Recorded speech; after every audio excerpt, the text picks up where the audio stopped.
साथियों नमस्कार।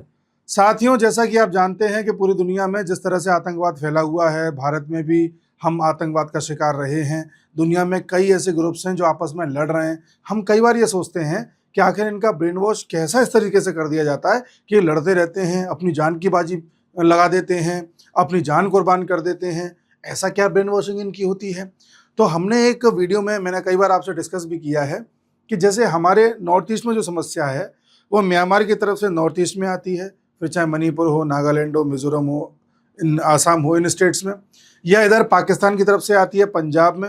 उधर देखते हैं पंजाब में खालिस्तान की मांग उठती है, नॉर्थ ईस्ट में अलग अलग तरह की मांगें उठती रहती हैं। तो ऐसा क्यों? इसके पीछे एक बड़ी वजह है, बड़ी वजह वो है ड्रग्स। जी, भारत में एक ऑपरेशन चलाया गया हमारे खुफिया एजेंसियों द्वारा।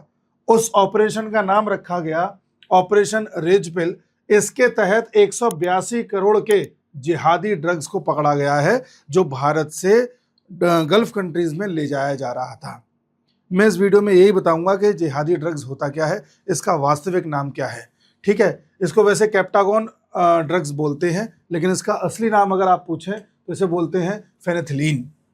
ये एक ऐसा ड्रग्स है जो अगर आपको सेवन करा दिया जाए तो आप बहुत ज़्यादा एनर्जेटिक महसूस करेंगे, आपको नींद नहीं आएगी, आप बड़े पॉजिटिव रहेंगे, आपका आत्मविश्वास बढ़ जाएगा, आपका डर खत्म हो जाएगा और आप इतने ज़्यादा पॉजिटिव हो जाएंगे कि जान की बाजी खेल करके आप जो है कुछ भी करने को तैयार हो जाएंगे। इस तरह के ड्रग्स का इस्तेमाल किया जाता है पूरे गल्फ कंट्री में, जिससे वहाँ लोग एक दूसरे की जान के प्यासे बन जाते हैं। जी, आपको मैं बताना चाहूँ तो ये जो आप पूरा क्षेत्र देख रहे हैं, चाहे आप सीरिया का क्षेत्र देख लें, चाहे यमन का क्षेत्र देख लें, ये पूरे गल्फ में जहाँ जहाँ आपको लड़ाई दिख रही है, लोग आपस में लड़ते दिख रहे हैं, वहाँ इसी ड्रग्स के कारण। उसी तरह से इस ड्रग्स को धीरे धीरे इतना ज़्यादा दुनिया में फैलाया गया कि आप अफ्रीका के कई देशों में देख लो, सूडान में देख लो, लोग लड़ रहे हैं आपस में इसी ड्रग्स के कारण। मैं ये नहीं कह रहा कि ये ड्रग्स लड़वा रहा है, लेकिन उन लोगों को एक मुद्दा दे दिया जाता है, उस मुद्दे पे वो लगातार लड़ते रहें, एनर्जेटिक तरीके से लड़ते रहें, इसके लिए ड्रग्स का सेवन कराया जाता है उनको। और हम सोच रहे हैं कि ये अपनी कौम के लिए लड़ रहे हैं, अपने धर्म के लिए लड़ रहे हैं। ना, इनको लड़वाया जा रहा है वो भी इस तरह से। जिस तरह से मणिपुर में ट्राइबल इशू नहीं है, बताया जा रहा है ट्राइब्स का इशू है, ट्राइब्स का इशू क्रिएट किया गया है जबरदस्ती, वो मामला तो कुछ और ही है। अब थोड़ी सी गहराई में बात करते हैं कि ये ड्रग कहाँ तैयार हुआ, कैसे तैयार हुआ, इसकी पूरी कहानी क्या है। तो हमारे यहाँ 182 करोड़ का पकड़ा गया है। तो क्या हम लोग सेवन करते हैं इसका, भारतीय करते हैं? नहीं, ये लगभग 227 किलोग्राम पकड़ा गया है। भारतीय इसका सेवन नहीं करते हैं, भारत के थ्रू इसको ले जाया जा रहा था। ये सीरिया में सबसे ज्यादा उत्पादित होता है। 2018 से लेकर के अब तक जहां जहां ये ड्रग पकड़ा गया है, 80% ऐसा पकड़ा गया है जो सीरिया में उत्पादित हुआ है। फिर उसके बगल में लेबनान हो, जॉर्डन हो, वहां भी इसकी खेती होती है, वहां भी उत्पादन इसका होता है। कहीं छोटी छोटी टैबलेट बना करके, कहीं बड़े बड़े बंडल्स बना करके इसको एक देश से दूसरे देश में सप्लाई किया जाता है। सोचिए, गल्फ कंट्रीज में से ले जाना था, यूएई में, सऊदी में, जॉर्डन वगैरह इन सब जगहों पे ले जाना था, लेकिन ये आया कहां से? सीरिया से पहले भारत आया, फिर भारत से गल्फ कंट्रीज में ले जाया जाएगा। भारत से भी अवैध तरीके से ले जाया जाएगा, शिप्स के माध्यम से ले जाया जाएगा, क्रूज के माध्यम से ले जाया जाएगा। दुनिया में जहां जहां पार्टी सुनते हैं, बड़ी बड़ी पार्टीज हो रही होती हैं, लोग नशे में झूल रहे होते हैं, जहां पार्टी कल्चर होता है वहां भी इस ड्रग्स का सेवन किया जाता है। इस तरह से इस ड्रग को दुनिया में फैलाया गया है। लोग आज भी पार्टी के तौर पर इसे इस्तेमाल करते हैं गल्फ में।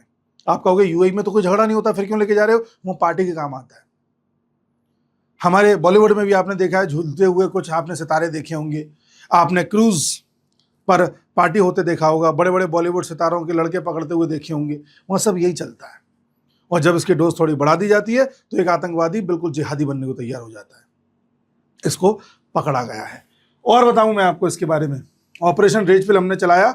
अच्छा, ये रेड पिल चला भी कहाँ है, इसको मैं आपको अगर सरल भाषा में समझाऊं तो दिल्ली में ये छापा पड़ा एक जगह, और उस छापे में यह पता चला कि एक घर में एक सीरियन व्यक्ति रह रहा है। वो सीरिया का व्यक्ति 1.5 साल पहले भारत आया था वीजा लेकर के, बाकायदा भारत में रह रहा था। उसका वीजा जब खत्म हो गया तो उसे वापस सीरिया जाना था, वो सीरिया गया ही नहीं, इलीगल तरीके से भारत में रह रहा था। और अब उस व्यक्ति का पूरा प्रोग्राम था कि इस ड्रग्स को पहुंचाया जाए गल्फ कंट्रीज में। ये सऊदी पहुंचने वाला था ड्रग्स। ठीक है, जिद्दा में। और सऊदी भी पहुंचता, ये किस माध्यम से पहुंचा था वो यही आदमी जाने, लेकिन इसने अपने घर में भी कहाँ रखा हुआ था, एक रोटी बनाने वाली मशीन थी, रोटी बनाने वाली मशीन में अंदर कहीं फिट कर रखा था जिससे किसी की नजर में आए ही ना। इस तरह से पूरा मामला चल रहा था। हमें तारीफ करनी होगी हमारे एनसीबी की कि उन्होंने बिल्कुल इस पूरे कार्टेल को पकड़ लिया और भारत में इसकी पूरी स्मगलिंग को अब ट्रेस किया जा रहा होगा। लेकिन इस बात की भी विफलता है हमारी एजेंसीज की कि एक आदमी जिसका वीज़ा ख़त्म हो गया है वो वापस लौट के नहीं जा रहा और आपको पता भी नहीं है।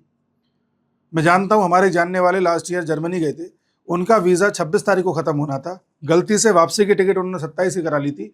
तो वापसी की बात छोड़ो, जैसे ही जर्मनी में उन्होंने पैर रखा तुरंत पकड़ लिया गया था पुलिस के द्वारा कि ये बताइए आप जर्मनी आ तो गए हैं लेकिन आपको लौटना 26 को है और आपने लौटने की टिकट 27 को करा रखी है। इस बात पर बिठा लिया था। और हमारे देश में एक सीरिया जैसे क्षेत्र से आया हुआ व्यक्ति लंबे समय से यहाँ टिका हुआ है, आपको पता तक नहीं है। ये सवालिया निशान खड़ा करती है। फेनिथिलीन जो ये ड्रग्स है जिसकी मैं बात कर रहा हूँ, ये कैप्टागोन भी बोलते हैं इसे। ये ड्रग 1960s में यूरोप में तैयार किया गया था दवाई के तौर पर। कई बीमारियों में छोटे छोटे ग्राम की गोलियां बना करके ये दवाई के तौर पर लोगों को दी जाती थी। लेकिन जब यूरोप को पता चलने लगा कि इसकी लत लोगों को लग रही है तो यूरोप ने इसे अपने आप बैन कर दिया। फिर धीरे धीरे ये पता नहीं कैसे सीरिया, लेबनान, जॉर्डन वगैरह क्षेत्र में इसका उत्पादन होने लगा और बड़े स्तर पर यहाँ से फिर इलीगल तरीके से दूसरे देशों में पहुँचाया जाने लगा। ठीक है, 80% अभी तक पकड़ा जा चुका है। यूके की गवर्नमेंट ने भी कहा था जो अभी कुछ साल पहले 2019 के आसपास कि जो ये कैप्टागन है सबसे ज़्यादा सीरिया से एक्सपोर्ट हो रहा है। लगभग 57 बिलियन डॉलर का एक्सपोर्ट हो रहा है सीरिया से। और सीरिया में भी कहाँ से होता है? सीरिया का एक छोटा सा पोर्ट है यहाँ पर, यहाँ से होता है। इस पोर्ट का नाम है, देखो मैं आपको पोर्ट का नाम भी दिखाता हूँ, देखिए, हाँ ये लाटाकिया पोर्ट है, यहाँ से ये एक्सपोर्ट होता है। अब एक छोटी सी चीज़ देखो आप, कौन कौन सा क्षेत्र घेरा गया है? सीरिया, थोड़ा सा लेबनान, थोड़ा सा जॉर्डन, और ये तीनों वो क्षेत्र हैं जो इजराइल को टच करते हैं। अगर यहाँ के लोगों को इसकी आदत पड़वा दी जाए और अपने कहने पर कुछ भी करवा लिया जाए तो बड़ा फेवरेबल मामला होगा। आप याद करिए लास्ट ईयर, ये 2024 में सीरिया में एक तख्ता पलट हुआ था। उस तख्ता पलट में पहले यहाँ पर बशर अल असद की सरकार थी जो प्रो रशियन थी, रशिया सपोर्ट कर रहा था। रशिया के बहुत सारे पोर्ट थे यहाँ पर, बहुत सारे बेसिस थे जो सीरिया में ऑपरेट कर रहे थे। फिर यहाँ पर एक ग्रुप बना टर्की द्वारा समर्थित ग्रुप, एक ग्रुप बना यूएसए द्वारा समर्थित ग्रुप, और इन दोनों ग्रुप्स ने यहाँ पर कुछ इस प्रकार का माहौल बनाया कि तख्ता पलट हो गया। और बाद में जुलानी, जिस पर यूएस ने एक बड़ा इनाम रखा हुआ था, उसी जुलानी को यूएस ने यहाँ का प्रेसिडेंट बना दिया। सीरिया जो लंबे समय से अपने यहाँ पर सिविल वॉर देख रहा है, 2011 से यहाँ सिविल वॉर हो रहा है। सिविल वॉर भी कैसा है? एक ग्रुप यहाँ पर ऐसा है जिसे रशिया सपोर्ट कर रहा था, एक ग्रुप ऐसा है जिसे यूएस सपोर्ट कर रहा था, एक ग्रुप ऐसा है जिसे टर्की सपोर्ट कर रहा था, एक ग्रुप है आईएसआईएस जो अपनी एक अलग विचारधारा को लेकर के चल रहा था कि सीरिया से लेकर इंडोनेशिया तक सब कुछ हम जो है इस्लामिस्ट कर देंगे। और एक ग्रुप यहाँ पर था कुर्दिस्तान वाला जो कुछ देशों की छोटी छोटी जमीन को मिला करके कुर्दिस्तान यहाँ पर बनाना चाहता था। और धीरे धीरे यहाँ पर छोटे छोटे और ग्रुप तैयार किए गए जिनकी अपनी कुछ महत्वाकांक्षाएं थी। कोई कहता था हमें डेमोक्रेसी चाहिए, कोई कहता था हम अलग तरह का इस्लाम लाना चाह रहे हैं। मतलब 8-10 यहाँ ग्रुप ऐसे तैयार हो गए थे जो आपस में ही लड़ रहे थे। ऐसी जगह पर सबसे ज्यादा फायदा होता अमेरिका को अगर अमेरिका इस क्षेत्र को कब्जा लेता। ऐसा अमेरिका को लग रहा था। क्यों इस क्षेत्र को कब्जाना चाहता था अमेरिका? क्योंकि अगर आप सीरिया पर अपना जो है प्रो सीरिया को अपने पक्ष में कर लेते हो तो सीरिया के पोर्ट से आप मेडिटेरेनियन सी पहुंच सकते हो। और अगर आप मेडिटेरेनियन सी पहुंच सकते हो तो फिर यहां से अफ्रीका भी जा सकते हो, यहां से यूरोप भी जा सकते हो, टर्की भी जा सकते हो। यानी जिसने सीरिया पर पकड़ बना ली वो भूमध्य सागर पर पकड़ बना लेगा, और भूमध्य सागर पर पकड़ बना ली तो कई कॉन्टिनेंट्स पर एक ही बार में पकड़ बना लेगा। चीजों को स्मगल करना आसान हो जाएगा। और इसलिए मैं कह रहा हूं कि जो ये ड्रग पहुंचाया जा रहा था दुनिया में, सीरिया से पहले बाहर लाया जाता था, यहाँ पानी में, पानी मतलब नाव के जरिए, शिप के जरिए, फिर यहाँ से रेड सी होते हुए आप भारत ले आए। फिर भारत से आपको जहां जहां भेजना है भेज लो, भारत से आपको इस तरफ भेजना है तो इस तरफ भेज लो, पाकिस्तान भेजना है पाकिस्तान भेज दो, या वापस गल्फ में ले आओ। ये पूरा देखो, कभी भी किसी भी को भी अपना गुलाम बनाना है, पकड़ बनानी है, चीज़ों की स्मगलिंग करनी है, तो उन देशों से करना आसान रहता है जिनके पास सी पोर्ट होता है। तो यहाँ सीरिया को एक ऐसा केंद्र बनाया गया। सीरिया एक ऐसा बीच का सा देश बनता है जहां से आप हर डायरेक्शन में जा सकते हो और हर डायरेक्शन यहां से आपके लिए सुलभ हो जाती है। और सीरिया में जो ये ड्रग तैयार किया गया, पिछले 15-16 साल में ज़्यादा इसकी पैदावार हुई है। तो ये कोई इत्तेफाक नहीं है कि 2011 से ही वहाँ पर सिविल वॉर चल रहा है। 2010-11 के आसपास से ये ड्रग वहाँ तैयार होने लगा और 2010-11 से ही वहाँ पर धीरे धीरे इनडायरेक्टली रशिया और यूएस में बहुत बड़े स्तर पर लड़ाई होने लगी, इनडायरेक्ट। और बाद में यूएस तख्ता पलट करके अपना आदमी बिठाने में सफल हुआ। इसलिए मैं कह रहा हूं कि आप जहां भी लड़ाई देख रहे हो, उस लड़ाई को चलाने में जो पैसा आता है, लड़ाई को आगे बढ़ाने के लिए जो पैसा चाहिए होता है, वो ड्रग बेच के आता है। जिनको लड़वाना होता है उन्हें ड्रग की आदत पड़वानी होती है। हमारे पंजाब में भी जो लोग रह रहे हैं, जो कुछ लोग जिनको खालिस्तान का भूत सवार हो गया है, इन लोगों को ड्रग्स की आदत पड़वाई गई है। ड्रग्स पाकिस्तान, अफगानिस्तान और ईरान के रास्ते आता है, जैसे गोल्डन क्रीसेंट बोलते हैं। वो ये वाला ड्रग्स नहीं, वो अफीम है, अलग है। वो इनको दी जाती है क्योंकि ये लोग इस समय कोई काम नहीं कर रहे हैं, अमीर हैं, खेती बाड़ी करके बहुत अमीर हो गए थे, कोई काम है नहीं, खाली दिमाग शैतान का घर, ये चीज़ पकड़ा दो। और धीरे धीरे इनको लत पड़वा दी गई। इन्होंने पैसे दिए, पैसे पहुंचे उनके पास जिन्हें अपने बड़े बड़े मिशन चलाने हैं, उन्होंने बदले में ड्रग दिया और इनसे कार्रवाई करवा ली अपनी। सेम हो रहा है हमारे नॉर्थ ईस्ट में। नॉर्थ ईस्ट में अगर आपको किसी तरह की कार्रवाई चलवानी है तो ड्रग की लत लगा दो, फिर कुछ भी करवा लो।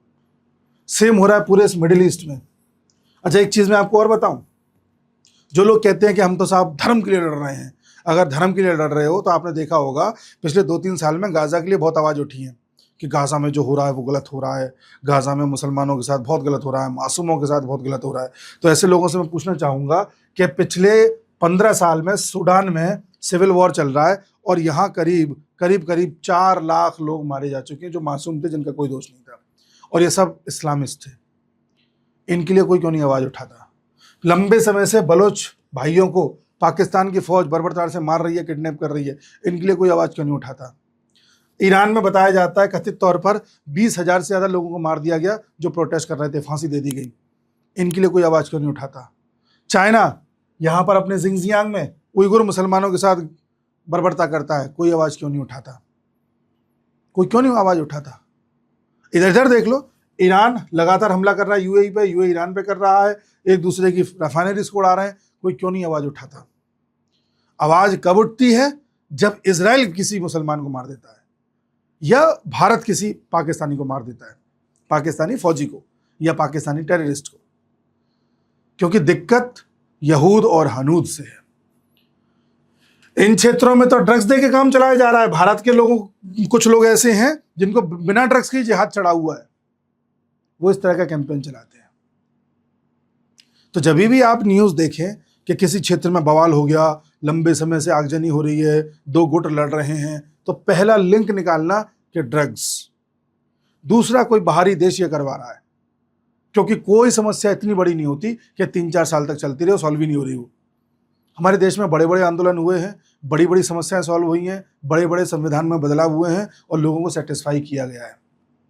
मगर कोई एक आग 3-4 साल से बंद ही नहीं हो रही, इसका मतलब उस आग को ऐसा लगाया है कि वो लत बन चुकी है। ये जो ड्रग्स भारत में पकड़ा गया है, भारत को इसकी आदत नहीं है, भारत में कोई इसका सेवन नहीं करता, बट भारत में पाया जाना इस बात का संकेत है कि कल को भारत में भी कुछ लोगों को ये ड्रग्स दे करके ऐसे काम करवाए जा सकते हैं जिन कामों से हमें बचना है।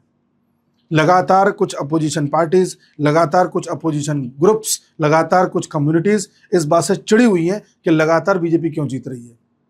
जब ये इलेक्शंस में नहीं हरा पा रहे हैं, अपने मुद्दों में नहीं हरा पा रहे हैं, कोर्ट्स से इनको रिलीफ नहीं मिल पा रहा, तो अंत में इनको यही एक सपोर्ट मिलेगा, यही एक तरीका मिलेगा। इससे पहले कि ये इस तरीके तक पहुँचे, हमें इसे पहले ही पहचानना होगा, ब्रेन वॉशिंग से बचना होगा, तब जाकर के हम अपने देश को सेव कर पाएंगे।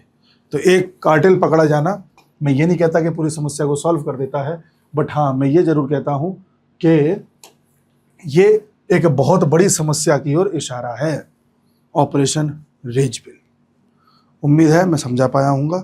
मिलता हूँ अगले वीडियो में, तब तक के लिए नमस्कार।